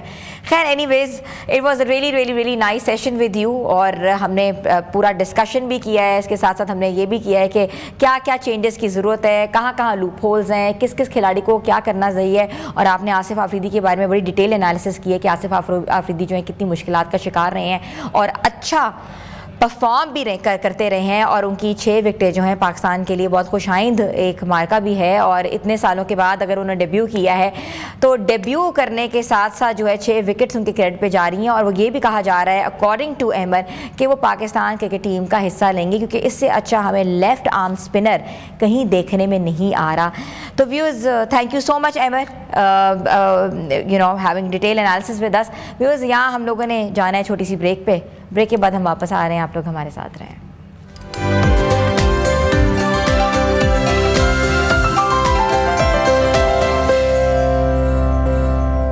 Welcome back viewers. अब हम बात करते हैं एक ऐसे स्ट्रेटा की जो कि हमेशा से माशरे का हिस्सा नहीं होता, या वो होता है या वो नहीं होता, या वो एग्जिस्ट ही नहीं करता।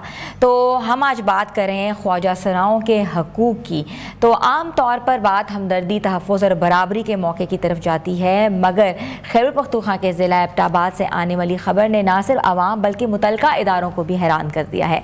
एबटाबाद में ख्वाजा सराओं की रजिस्ट्रेशन के अमल के दौरान जब कहते हैं कि 39 अफराद की जो कि खुद ब खुद ख्वाजा सरा जाहिर करते हुए सरकारी रिकॉर्ड में शामिल करने के लिए दरख्वास्तें जमा करवाईं, तो बज़ाहिर ये इकदाम इस कम्युनिटी के लिए एक मुस्बत कदम लग रहा था।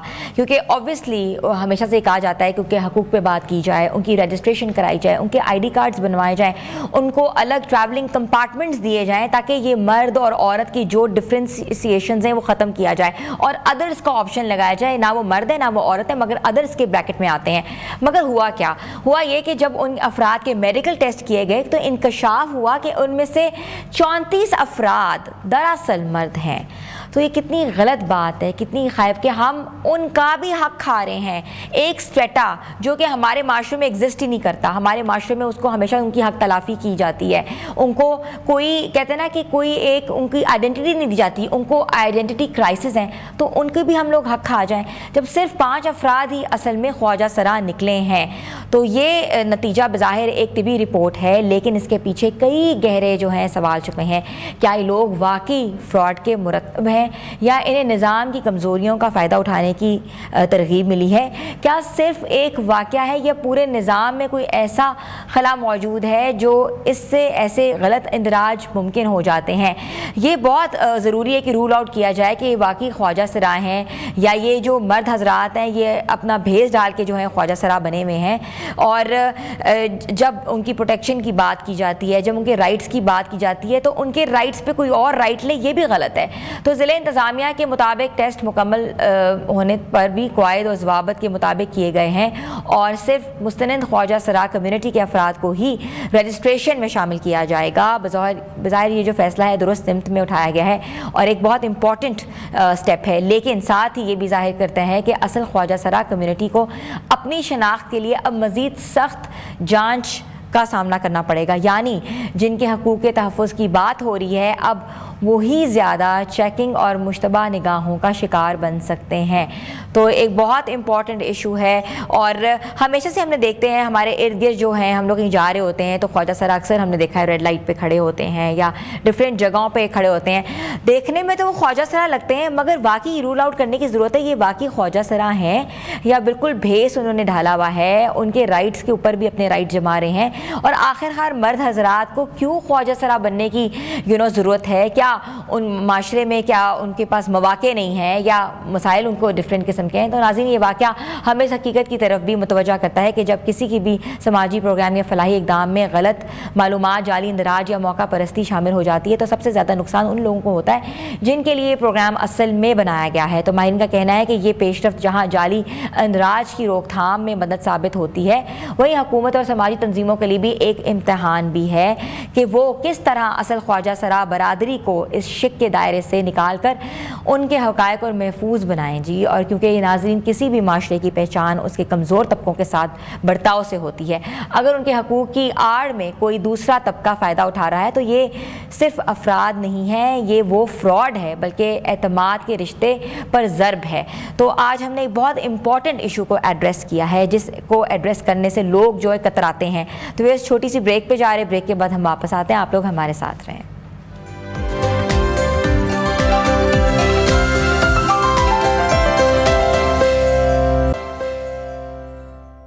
Welcome back viewers. दुनिया तेज़ी से बदल रही है और उसके साथ साथ रोज़गार के मौके भी आज का दौर में वो है जहां तख्लीकी सोच और डिजिटल स्कॉलर्स या स्किल्स भी जोग्राफियाई सरहदों की अहमियत कम कर दी है। पाकिस्तान के नौजवान जिनमें बेपनाह टैलेंट और तख्लीकी सलाहियतें मौजूद हैं, विजुअल आर्ट्स जैसे स्किल्स सीख कर ना सिर्फ खुद मुख्तार बन सकते हैं बल्कि बैनुल अक़वामी सतह पर भी अपनी पहचान बना सकते हैं। विजुअल आर्ट्स चाहे वो ग्राफिक डिज़ाइन हो, एनिमेशन हो, डिजिटल पेंटिंग हो, 3D मॉडलिंग हो, वीडियो एडिटिंग हो या मोशन ग्राफिक्स हो, आज हर इंडस्ट्री की ज़रूरत बन चुकी है। दुनिया भर में कंपनी, स्टूडियोज़, मीडिया हाउसेज, हत्ता के ई कॉमर्स प्लेटफॉर्म्स भी ऐसे ही एक्सपर्ट्स की तलाश कर रहे हैं जो कि मुनफरिद और खुदादाद सलाहियत रखते हैं और बसरी कहानियाँ पेश कर सकेंगे।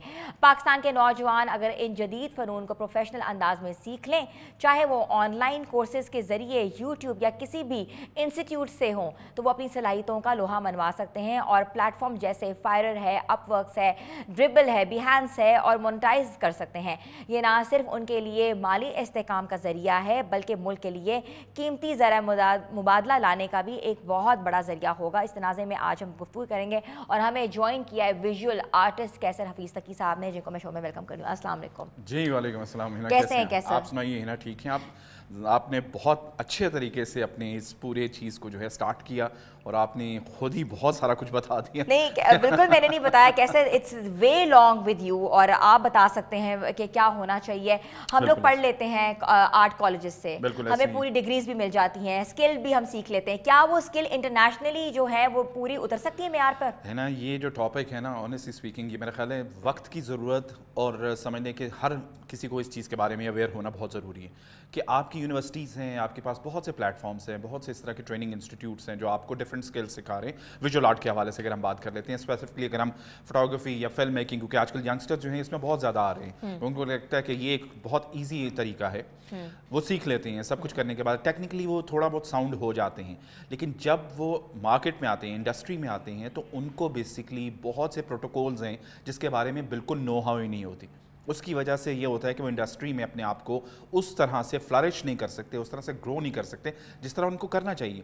लोकल इंडस्ट्री में तो फिर भी शायद किसी न किसी तरह वो सर्वाइव कर जाते हैं, but the moment they went to the international market और इंटरनेशनल मार्केट में जाकर वो काम करने का सोचते हैं, तो वहाँ पर उनको बहुत सारे चैलेंजेस हो जाते हैं क्योंकि उनको बेसिक्स ही नहीं पता होती। ठीक है, तकी साहब ये बताइएगा कि SOPs लेना या इंटरनेशनली अपने आप को इक्विप्ड करना कहाँ से किया जा सकता है? बिकॉज ऑब्वियसली एक्सपीरियंस तो नहीं होता आपके पास, एक्सपीरियंस तो आप लोकल मार्केट का लेते हो, लेकिन बाहर जाके तभी तो हमारी डिग्रीज की बात कहते हैं, पढ़ो इधर पढ़ो, इधर की स्पेशलाइजेशन लो, फिर काम करो। क्या करना चाहिए?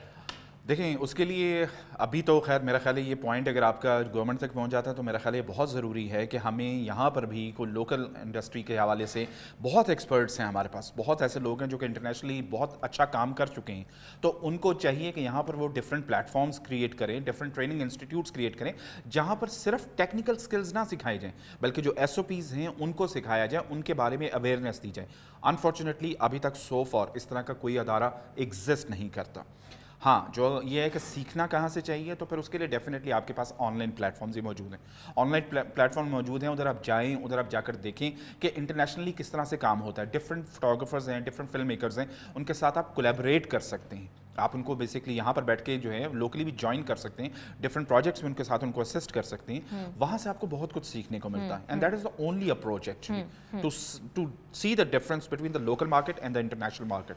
ठीक है, अच्छा कैसर, ये मुझे बताइएगा कि विजुअल आर्ट्स के कौन कौन से ऐसे जो हैं शाखें हैं या शोबे हैं जिनमें आजकल जो है सबसे ज़्यादा डिमांड है लोगों की, ताकि जो लोग व्यूअर्स देख रहे हैं वो उन पे अप्लाई कर सकें और जो कि घर बैठे हैं। बिल्कुल जी बिल्कुल, देखें अब तो जब से AI ज़्यादा जो है वो हुआ है, AI के बारे में लोगों को ज़्यादा अवेयरनेस हुई है, तो अब एक जहाँ पर लोग जो है वो इस विजुअल आर्ट के हवाले से अपने आप को सिक्योर फील कर रहे थे, वहाँ से थोड़ा सा कि इनसिक्योरिटी वाला एलिमेंट भी आ गया। अब लोगों को लग रहा है कि शायद AI जो है उनको टेक ओवर कर लेगा, और AI टेक ओवर करने के बाद उनकी ये जो स्किल्स हैं किसी काम के नहीं रहेंगी। अब बेसिकली वो काम जो आप फील्ड में जाके करते थे वो एक प्रॉम्प्ट बेस्ड हो जाएगा, आप प्रॉम्प्ट देके वो काम कर सकते हैं। प्रॉम्प्ट भी तो ह्यूमन देगा ना। एग्जैक्टली, ये ऐसा नहीं है। हाँ। ये चीज़ में मल्टीपल टाइम्स जो है मल्टीपल प्लेटफॉर्म्स पे जाके डिस्कस कर चुका हूँ। हाँ। कि AI बेसिकली एक टूल है और उस टूल की प्रॉपर यूटिलाइजेशन आपको बहुत ज़्यादा हेल्प कर सकती है अपने काम को एनहांस करने के लिए, ना कि आप उससे खौफजदा हो जाए, उसको सीखना शुरू करें। अब जहाँ तक आपने कहा कि विजुअल आर्ट्स के अंदर कौन कौन सी चीज़ें हैं, तो देखिए बेसिकली ग्राफिक डिज़ाइनिंग एक बहुत बड़ा इस तरह का प्लेटफॉर्म है जो कि मेरा ख्याल है पूरी दुनिया में हर जगह पर यूज़ हो रहा है। इसी तरह से आपके पास जो है अगर आप प्रोडक्ट्स के हवाले से बात कर रहे हैं या शूट्स के हवाले से बात कर रहे हैं, तो फोटोग्राफी किस तरह का आर्ट है जो कि डेफिनेटली आपको हर चीज़ हर स्किल के लिए चाहिए होगा। आपको कोई भी चीज़ अपनी रिप्रेजेंट करनी है उसके लिए। अच्छा, आपने ग्राफिक डिजाइनिंग के ऊपर बात की, तो ग्राफिक डिजाइनिंग को आजकल जो है बड़े बड़े एप्स ने टेक ओवर कर लिया हुआ है। आपने लोगो बनाना हो, आपको 1 मिनट में मैं लोगो बना कर सकती हूँ। मैंने कोई चीज़ टिपोग्राफी करनी हो, कोई ना कोई चीज़ स्टेंसिल इस्तेमाल करना, तो वो हर चीज़ है। तो फिर इंसान कहाँ है? देखिए बेसिकली अगर आपने एक बना लिया, अब आपको अगर सपोज आपने एक फॉन्ट यूज़ करना है, अब आपको ये नहीं पता, वो आपको फॉन्ट बना कर नहीं देगा, वो आपको बेसिकली आप एक लोगो बना दिया, उसने फॉन्ट्स लगा दिए, उन्होंने अपनी सेंस के हिसाब से अपनी मर्जी के हिसाब से कर दिया। अब आपने अगर वो चीज़ जो है इंटरनेशनली प्रेजेंट करनी है, तो इंटरनेशनली प्रेजेंट करने के लिए आपको जो है वो बेसिकली कुछ स्टैंडर्ड्स फॉलो करने होते हैं। आपको लोगों के लिए कुछ सर्टेन फॉन्ट्स, कलर स्कीम्स, ये सब कुछ आपको यूज कस्टमाइज करना पड़ता है। एग्जैक्टली, ठीक है। उसके लिए डेफिनेटली आपको डिफरेंट एप्स यूज करके उसको कस्टमाइज करना पड़ेगा, उसको अपने हिसाब से सेट करना पड़ेगा, वरना अदरवाइज वो एक्सेप्टेंस नहीं होगी। अदरवाइज तो ये वो तो एक टूल है जिसने आपको बनाकर दे दी, उसमें आपकी अपनी क्रिएटिविटी तो कुछ भी नहीं है। अच्छा, पाकिस्तान में विजुअल आर्ट्स के कुछ कॉलेजेस हैं जहाँ के हो रहा है काम, हो रहा है। इतना ज्यादा आर्ट कॉलेजेस हमारे यहाँ नहीं है अनफॉर्चुनेटली, और उसके साथ साथ ये भी होता है कि बहुत ज्यादा हाई मेरिट के ऊपर बच्चा लिया जाता है, बहुत ज्यादा। There is no compromise on the merit because I am from the same college, I know that. तो आप क्या समझते हैं, ये जो इतना हमारा बैज निकलता है, ये पाकिस्तान में इस तरह का काम नहीं हो रहा, कहाँ प्लेस होगा? देखिए ना, अब थोड़ा सा जो है ऑनेस्टली स्पीकिंग अब थोड़ा सा ट्रेंड भी चेंज हो रहा है। अब ये कन्वेंशनल एजुकेशन से ज़्यादा लोग जो है स्किल बेस्ड एजुकेशन पे जा रहे हैं। ठीक है, अब लोग इस चीज़ को प्रेफर कर रहे हैं कि इंस्टेड ऑफ लाइक आप 4 साल लगाएं अपना एक पूरा डिग्री हासिल करें, डिग्री हासिल करने के बाद फिर आप अपना काम स्टार्ट करें, तो अब ये हो रहा है कि अब वो शॉर्ट कोर्सेज की तरफ ज़्यादा जा रहे हैं, अब स्किल बेस्ड पे ज़्यादा जा रहे हैं। ठीक है जी, अब बेसिकली आपके पास इतनी अपॉर्चुनिटीज़ हैं स्किल्स को अवेल करने की। अब यहाँ पर गवर्नमेंट जो है बेसिकली उनके डिफरेंट अदारे हैं जो कि आपको स्किल बेस्ड ट्रेनिंग्स दे रहे हैं और बड़े अच्छा और फ्री ऑफ कॉस्ट दे रहे हैं। ये बहुत से लोगों को नहीं पता है। NAFTEC है और बहुत ज़बरदस्त ट्रेनिंग दे रहे हैं। वो IT में आपको ट्रेनिंग दे रहे हैं, वो आपकी मीडिया के अंदर आपको ट्रेनिंग दे रहे हैं और वहाँ पर आप फ्री ऑफ कॉस्ट ज्वाइन कर सकते हैं। आपको कोई प्री रेक्विजिट्स नहीं चाहिए। अब आप डिग्री करने के बाद जो 4 साल बाद आपने काम करना है इंडस्ट्री में आके, वही काम आप जो है वो एक स्किल सीखने के बाद आप बहुत जल्दी काम कर सकते हैं।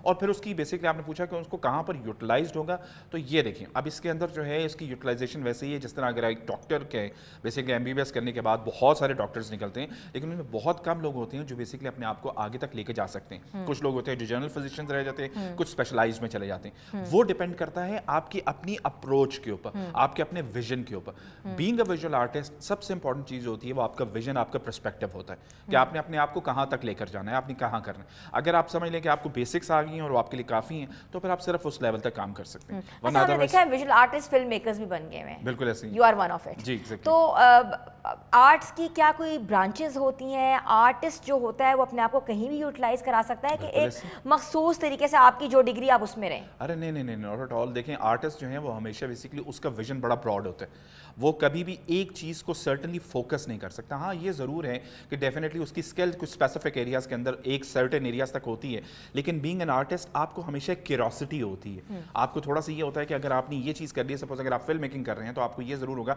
कि आप, जिस तरह मैं फिल्म मेकिंग कर रहा हूँ तो साथ में मुझे स्कल्पचर्स का शौक है। So I am not a professional sculptor, लेकिन स्टिल मैं स्कल्पचर्स बना रहा होता हूँ, कुछ ना कुछ उसके ऊपर जो है वो सीख रहा होता हूँ।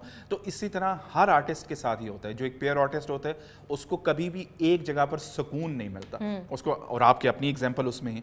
जिस तरह अभी हमारा इंट्रोडक्शन हो रहा था तो आपने अपने आप को बताया कि माशाल्लाह आपकी इतनी जो है मल्टी आपकी टैलेंटेड है, डिग्रीज हैं। तो अच्छा, मुझे ये बताइएगा कि आप कह रहे हैं कि समटाइम्स डिग्री की ज़रूरत नहीं होती, हम डिप्लोमास के ज़रिए भी स्किल हासिल कर सकते हैं। फिल्म मेकर जो है वो 4 साल की डिग्री पढ़कर आता है, या ग्राफिक डिज़ाइनर जो है वो 4 साल की डिग्री पढ़ के आता है, और उसके सामने जो होता है वो 1 साल का डिप्लोमा वाला शख्स बैठा होता है। तो क्या आप दोनों के अंदर बैलेंस कर सकते हैं, मुवाजना कर सकते हैं कि कौन बेहतर काम करेगा? ये आपकी स्किल पे डिपेंड करता है। एग्जैक्टली, देखिए उसमें नो डाउट कि 4 साल के अंदर जब आपने बेसिकली उसने 10 लाख की डिग्री कर दी और उसने 20,000 में कोर्स कर दिया, तो क्या फर्क नहीं होगा? अब इंस्टीट्यूट्स वाले जो हैं वो थोड़ा सा हमें मारेंगे इसमें हो जाएंगे। लेकिन देखें, बात आपकी ठीक है, 4 साल की डिग्री करने के बाद डेफिनेटली बहुत सी चीज़ें ऐसी हैं जो कि आपको समझ आ जाएंगी। बहुत सी चीज़ें ऐसी हैं क्योंकि आप एक एनवायरनमेंट में हैं, आप सीख रहे हैं, आप बुक्स पढ़ रहे हैं, आप प्रैक्टिकल कर रहे हैं, आपको डिफरेंट ट्रेनर्स हैं जो ट्रेन कर रहे हैं। तो 4 साल के अंदर डेफिनेटली बहुत सी चीज़ें आपने सीखी होंगी कंपैरेटिव टू अगर एक शॉर्ट कोर्स एक डिप्लोमा करके आ जाता है कोई, तो उसकी नॉलेज शायद उतनी इन्हेंस्ड नहीं होगी, उतनी पॉलिश नहीं होगी जितना बेसिकली आपको डिग्री करने के बाद आती।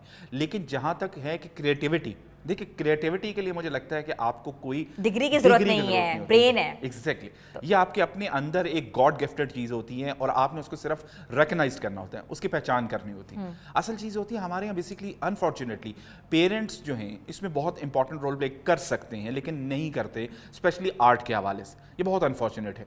अगर एक बच्चा जो है उसको नज़र आता है आपको कि उसके अंदर जो है आर्ट की ज़्यादा जो है क्यूरियोसिटी है, आर्ट में ज़्यादा जाना चाह रहा है, पेरेंट्स का फिर भी होता है कि नहीं आप साइंसेज में आए, आप किसी और इंजीनियरिंग फील्ड में सोशल साइंसेज में आ जाए, सोशल साइंसेज में आ जाए। आर्ट शायद उनको लगता है कि आर्ट उनके लिए इतना पेबल नहीं। हमने डॉक्टर और इंजीनियर पैमाना बना दिया हुआ है, लड़की के लिए डॉक्टर, लड़का इंजीनियर होना चाहिए, और हर घर में इंजीनियर डॉक्टर्स बैठे हुए हैं, मगर अपॉर्चुनिटीज नहीं है, मगर हॉस्पिटल्स में जगह नहीं है, क्लिनिक्स बना नहीं सकते क्योंकि बहुत इन्वेस्टमेंट है, और बाहर जाने के लिए आपको फिर 5 साल 10 साल पढ़ना है। तो फिर डॉक्टर का क्या फायदा, फिर मुल्क में काम करें। देखिए इसके हवाले से अगर आपको एक आर्ट में आपकी स्किल है तो उसके लिए शायद आपको एक छोटा सा घर का कमरा जो है वो भी आपका काफ़ी होगा, हाँ। जहाँ पर आप अपना बहुत अच्छा काम बेहतरीन तरीके से स्टार्ट कर सकते हैं। तो ये चीज़ बहुत ज़रूरी है समझना कि आर्ट एक सिर्फ प्रोफेशन नहीं है, आर्ट एक बहुत अच्छा आपको पे बैक कर सकता अगर आप उसको तरीके से करते हैं। अब आपके सामने है इससे सोशल मीडिया एक इतना बड़ा प्लेटफॉर्म हो चुका है कि उसके थ्रू बहुत से टैलेंट लोग हैं, बहुत से लोग हैं जो कमा रहे हैं, अर्न कर रहे हैं, और लोगों को समझ आ रही है कि ये भी एक प्रॉपर तरीकाकार है। अनफॉर्चुनेटली वहां पर हमारा अभी कुछ स्टैंडर्डाइज करने की जरूरत है, जो कि अल्हम्दुलिल्लाह गवर्नमेंट ने स्टार्ट कर दिया है उसको करना। रेगुलेशंस हो रही हैं, स्टैंडर्डाइज्ड किया जा रहा है, चीज़ों को चेक एंड बैलेंस किया जा रहा है, जो कि बहुत ज़रूरी है। क्योंकि आप फ्री हैंड कर देंगे तो फिर डेफिनेटली उसमें ये होगा कि हर कोई उठेगा और अपने हिसाब से काम करना शुरू कर देगा, और कंटेंट क्या जनरेट हो रहा है ये पता ही नहीं है, अच्छा हो रहा है, बुरा हो रहा है। वो आप इंटरनेशनली प्रेजेंट कर रहे हैं और आप अपने मुल्क को रिप्रेजेंट कर रहे हैं उन कंटेंट के थ्रू, तो वो चीज़ बहुत ज़रूरी है, अवेयरनेस भी ज़रूरी है, बिल्कुल ज़रूरी है। Thank you so much, it was a pleasure meeting you and we had a very healthy conversation. तो हमारे साथ मौजूद थे कैसर हफीज़ तकी, जो कि विजुअल आर्टिस्ट हैं, जिनका कहना है कि आर्ट्स की बहुत सी ब्रांचेस हैं और आर्टिस्ट जो है अपना लोहा कहीं भी मनवा सकता है, मगर वो किस फील्ड में आना चाहता है, किस जगह काम करना चाहता है, वो उसको देखना है। और दूसरी एक बहुत इंपॉर्टेंट चीज़ ये थी कि SOPs और इंटरनेशनल स्टैंडर्ड्स का ख्याल रखना बहुत ज़रूरी है, उसको बाकायदा सीखना चाहिए, चाहे वो यूट्यूब पे सीखे या अपने कोई फॉरेन फैकल्टी से सीखे, क्योंकि अगर उसने इंटरनेशनली काम करना है तो उसको ये पता होना चाहिए कि क्लाइंट डीलिंग कैसे होती है, आप अपना रिसर्च पेपर कैसे देते हो, इसके साथ साथ प्रपोजल आप कैसे शेयर करते हो। तो international standards are very important to know. और व्यूअर्स, आज का शो कैसा लगा ज़रूर बताइएगा, आपका फीडबैक हमारे लिए बहुत पॉजिटिविटी लाता है। और हमारे सोशल पेजेस पे जाएं, हमारे कंटेंट पे कमेंट करें, लाइक भी करें। मिलेंगे कल नए प्रोग्राम के साथ। अपनी होस्ट हिना सलमान को इजाज़त है, तब तक के लिए अल्लाह हाफिज़।